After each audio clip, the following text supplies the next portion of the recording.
Sir please take your seat ಅಂತ ಸಂಜಯ್ ಗೌತಮ್ಗೆ ಮಾತ್ರ ಕೇಳೋ ಥರ ಹೇಳ್ದ. ಅದಕ್ಕೆ ಗೌತಮ್ ಸ್ಮೈಲ್ ಮಾಡಿ ಶ್ಯೂರ್ ಅಂದವನು ಟೇಬಲ್ ಮುಂದೆ ಚೇರ್ ಎಳ್ಕೊಂಡು ಕೂತ್ಕೊಂಡ. ಅದಾಗಲೇ ಟೇಬಲ್ ಮುಂದೆ ಕೂತಿದ್ದ ನಿರಂಜನ್, ರಕ್ಷಾ ಮತ್ತು ಶರಣ್ಯ ಮುಂದೆ ವೇಟರ್ಸ್ ಪ್ಲೇಟ್ ಇಟ್ಟಿದ್ರು. ವೆರೈಟಿ ಟೇಸ್ಟಿ ಫುಡ್ ಕೂಡ ಸರ್ವ್ ಆಗೋಕೆ ಶುರುವಾಯಿತು. ಅದೇ ಹಾಲ್ನಲ್ಲಿ ಇನ್ನೂ ಕೆಲವು VIP ವ್ಯಕ್ತಿಗಳು ಲಂಚ್ ಮಾಡ್ತಿದ್ರು. ಸಂಜಯ್ ಗೌತಮ್ಗೆ ಕಣ್ಣಲ್ಲೇ ಸನ್ನೆ ಮಾಡಿ ಅಲ್ಲಿಂದ ಹೊರಗೋದ. ಅಷ್ಟರಲ್ಲಿ ನಿರಂಜನ್ ತನ್ನ ಫೇಕ್ ಪ್ರೈಡ್ ತೋರ್ಸೋಕೆ ವೇಟರ್ ಹತ್ರ ಎಕ್ಸ್ಪೆನ್ಸಿವ್ ವೈನ್ ಆರ್ಡರ್ ಮಾಡ್ದ. ಏನಾಯ್ತು ಗೌತಮ್ ದಿ ಗ್ರೇಟ್, ನಿನ್ ಗ್ಲಾಸ್ ಖಾಲಿ ಇದೆ, ಏನೂ ತಗೋತಾ ಇಲ್ಲ. ಈ ಥರ ಕಾಸ್ಟ್ಲಿ ವೈನ್ಸ್ನ ನೀನು ನಿನ್ನ ಲೈಫ್ನಲ್ಲಿ ನೋಡೇ ಇರಲ್ಲ, ಮತ್ತೆ ನೋಡೋಕ್ಕೂ ಆಗಲ್ಲ. ಇವತ್ತು ಚಾನ್ಸ್ ಇದೆ, ಎಷ್ಟು ಬೇಕೋ ಅಷ್ಟು ಕುಡ್ಕೋ. ನನ್ನಂಥ ರಿಚ್ ಪರ್ಸನ್ ಜೊತೆ ಮಾಡಿರೋ ಪಾರ್ಟಿನ ಲೈಫ್ ಟೈಮ್ ನೆನಪಲ್ಲಿ ಇಟ್ಕೋತೀಯಾ ಅಂತ ಹೇಳ್ತಾ ಒಂದು ಗ್ಲಾಸ್ ತುಂಬಿ ಗೌತಮ್ ಮುಂದಿಟ್ಟ. ನಿರಂಜನಿಗ ಫುಲ್ ಡ್ರಂಕ್ ಆಗಿದ್ದ. ಗೌತಮ್ ಸೀರಿಯಸ್ ಆಗಿ no thank you so much but I am fine. Niranjan, waiter get more wine for sir.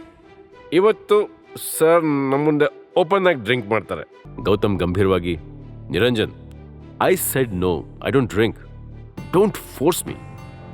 ಆದರೆ ಅವನು ಗೌತಮ್ನ ಅಷ್ಟು ಈಸಿಯಾಗಿ ಬಿಡಬಾರ್ದು ಅಂದ್ಕೊಂಡಿದ್ದ. ಹಾಗಾಗಿ ಫೋರ್ಸ್ಫುಲ್ ಆಗಿ ಎದ್ದು ಗೌತಮ್ಗೆ ವೈನ್ ಕುಡಿಸೋಕೆ ಶುರು ಮಾಡ್ದ. ನಿರಂಜನ್ ಫೋರ್ಸ್ಫುಲ್ ಆಗಿ, ನಾನು ಹೇಳ್ದೆ ತಾನೆ ಯು ಹ್ಯಾವ್ ಟು ಡ್ರಿಂಕ್ ಅಂತ, ಅದರ ಅರ್ಥ ಮುಚ್ಕೊಂಡು ಕುಡಿಬೇಕು, ಗೊತ್ತಾಯ್ತಾ? You can leave without drinking. Gautam ನಿರಂಜನ್ನ ಮತ್ತೆ ಮತ್ತೆ ತಳ್ಳೋಕೆ ಟ್ರೈ ಮಾಡ್ದ. ಆ ಒದ್ದಾಟದಲ್ಲಿ ವೈನ್ ಗ್ಲಾಸ್ ನಿರಂಜನ್ ಮೇಲೆ ಬಿತ್ತು. ಅವನ ವೈಟ್ ಸೂಟ್ ರೆಡ್ ವೈನ್ನಿಂದ ಹಾಳಾಗೋಗ್ಬಿಡ್ತು. ತನ್ನ ಎಕ್ಸ್ಪೆನ್ಸಿವ್ ಸೂಟ್ನ ಕಂಡೀಷನ್ ನೋಡಿ ನಿರಂಜನ್ನ ಮುಖ ಕೆಂಪಾಗೋಯ್ತು. ರಕ್ಷಾ ಮತ್ತೆ ಶರಣ್ಯ ಕೂಡ ಸರ್ಪ್ರೈಸ್ ಆಗಿ ಒಬ್ರನ್ನೊಬ್ರು ನೋಡ್ಕೊಂಡ್ರು. ಯು ಬಾಸ್ಟರ್ಡ್, ಏನ್ ಮಾಡ್ತಿದ್ಯಾ ನೀನ್? ಈ ಸೂಟ್ ಎಷ್ಟು ಕಾಸ್ಟ್ಲಿ ಅಂತ ಐಡಿಯಾ ಇದೆಯಾ ನಿನ್ಗೆ?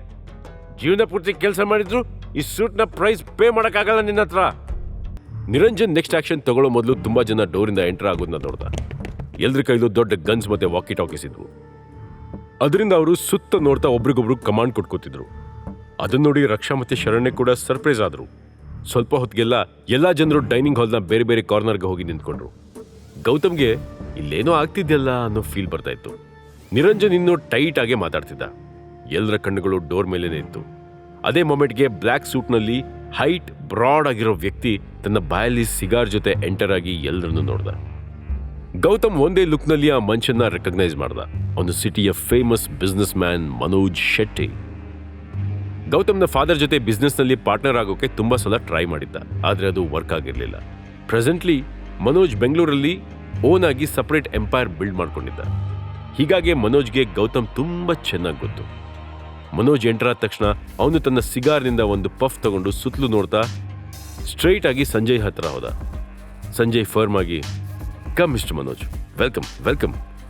ಮನೋಜ್ ಮುಗುಳ್ನಗ್ತಾ, ಥ್ಯಾಂಕ್ಸ್, ಬಟ್ ನೀವೇನು ಇವತ್ತಿಲ್ಲೇ ನಿಂತಿದ್ದೀರಾ? ಸ್ಪೆಷಲ್ ಗೆಸ್ಟ್ ಬಂದಿದ್ದಾರಾ? ಎಸ್ ಸರ್, ಮಿಸ್ಟರ್ ಸಿಂಹಾದ್ರಿ ಅವರೇ ಬಂದಿದ್ದಾರೆ, ಬಟ್ ಪ್ಲೀಸ್. ಸಂಜಯ್ ಮುಂದೆ ಏನೋ ಹೇಳೋ ಮೊದಲೇ ಮನೋಜ್ ತನ್ನ ಗ್ಲಾಸಸ್ ತೆಗೆದು ಗೌತಮ್ನ ನೋಡ್ದ. ನಂತರ ಅವನ ಕಡೆ ಹೊರಟ. At the same time Gautam ಮನೋಜ್ನ ನೋಡಿದ ತಕ್ಷಣ ರಕ್ಷಾ ಮತ್ತೆ ಶರಣ್ಯ ಕಡೆ ತಿರುಗೂತ. ಈಗ ತಾನು ಇಷ್ಟು ದಿನ ಹೈಡ್ ಮಾಡಿದ ಐಡೆಂಟಿಟಿ ರಿವೀಲ್ ಆಗಬಹುದು ಅಂತ ಅವನಿಗೆ ಸಖತ್ ಭಯ ಆಯಿತು. ಅವನ ಮನಸ್ಸಿನಲ್ಲೇ, ಓ ಶಿಟ್, ಈ ಮನೋಜ್ ಶೆಟ್ಟಿ ಹೇಗಿಲ್ಲಿಗೆ ಬಂದ? ಈಗ ಅವನು ಎಲ್ಲಾನು ಮೆಸ್ ಅಪ್ ಮಾಡ್ತಾನೆ. ಮನೋಜ್ ಸ್ಮೈಲ್ ಮಾಡ್ತಾ, ಹೆಲೋ ಮಿಸ್ಟರ್ ಅಂತ ಹೇಳಿ ಗೌತಮ್ ಕಡೆ ಕೈ ಚಾಚಿದ. But Niranjan at the same time ಮುಂದೆ ಬಂದು ಹ್ಯಾಂಡ್ಶೇಕ್ ಮಾಡ್ತಾ ಅರೋಗಂಟ್ ಆಗಿ, hello, I am Niranjan Rajguru from Rajguru group. Manoj confuse ಆಗಿ, sorry, I don't understand. Niranjan ರಂಗ್ ಟೋನಲ್ಲಿ, ಯು ಡೋಂಟ್ ರೆಕಗ್ನೈಸ್ ಮೀ? ಸರಿ, ನೀವು ಗಾಯತ್ರಿ ದೇವಿ ಹೆಸರು ಕೇಳಿರ್ಬೋದು. ನಾನವ್ರ ಮೊಮ್ಮಗ ನಿರಂಜನ್ ರಾಜ್ಗುರು. ಸಾರಿ, ನೀವು ನನ್ನ ಮಿಸ್ಟೇಕ್ ಮಾಡ್ಕೊಂಡಿದ್ದೀರಾ. ನಾನು ನಿಮ್ಮನ್ನು ಮೀಟ್ ಮಾಡೋಕ್ಕೆ ಬಂದಿಲ್ಲ. ನಾನು ಮಿಸ್ಟರ್ ಸಿಂಹಾದ್ರಿ ಅವ್ರನ್ನ ಮೀಟ್ ಮಾಡೋಕ್ಕೆ ಬಂದಿದ್ದೀನಿ. ಇದನ್ನು ಕೇಳಿ ನಿರಂಜನ್ ಸುತ್ತಲೂ ನಗ್ತಾ ನೋಡೋಕೆ ಶುರು ಮಾಡ್ದ. ನಂತರ, ಮಿಸ್ಟರ್ ಸಿಂಹಾದ್ರಿ? ಯಾರು ಮಿಸ್ಟರ್ ಸಿಂಹಾದ್ರಿ? ಎಲ್ಲಿದ್ದಾನವನು? ಓ, ನೀವೇ ಮನೆಯಲ್ಲಿನ ಬಗ್ಗೆ ಹೇಳ್ತಿಲ್ಲ ತಾನೆ? ಇವನ್ ಜಸ್ಟ್. ಮನೋಜ್ ಅಗ್ರೆಸಿವ್ ಆಗಿ, ಹೇಯ್, ರೆಸ್ಪೆಕ್ಟಿಂದ ಮಾತಾಡು. ಇವ್ರು ಯಾರು ಅಂತ ಗೊತ್ತಾ ನಿನಗೆ? ಇವರು. ನಿರಂಜನ್ ಮಧ್ಯದಲ್ಲೇ ಬಾಯ್ ಹಾಕಿ, ಇವನ್ನ ನಮ್ಮನೆ ಸರ್ವೆಂಟ್, ನನ್ನ ಕಸಿನ ಪೆಟ್ ಡಾಗ್. ಇದನ್ನ ಬಿಟ್ಟು ಇನ್ನೇನು ಐಡೆಂಟಿಟಿ ಇಲ್ಲ ಇವನಿಗೆ. ಗೌತಮ್ನ ಬಾಡಿ ಸಿಟ್ಟಿನಿಂದ ಕೆಂಪಾಗಿ ನಡುಕ್ತಿತ್ತು. ಇನ್ನೊಂದು ಕಡೆ ನಿರಂಜನ್ನ ಮಾತು ಕೇಳಿ ಮನೋಜ್ ಕೂಡ ಫ್ಯೂರಿಯಸ್ ಆಗಿದ್ದ. ಅವನಿಗೆ ಗೌತಮ್ ತುಂಬಾ ಚೆನ್ನಾಗಿ ಗೊತ್ತಿತ್ತು, ಜೊತೆಗೆ ತುಂಬಾ ರೆಸ್ಪೆಕ್ಟ್ ಕೊಡ್ತಿದ್ದ.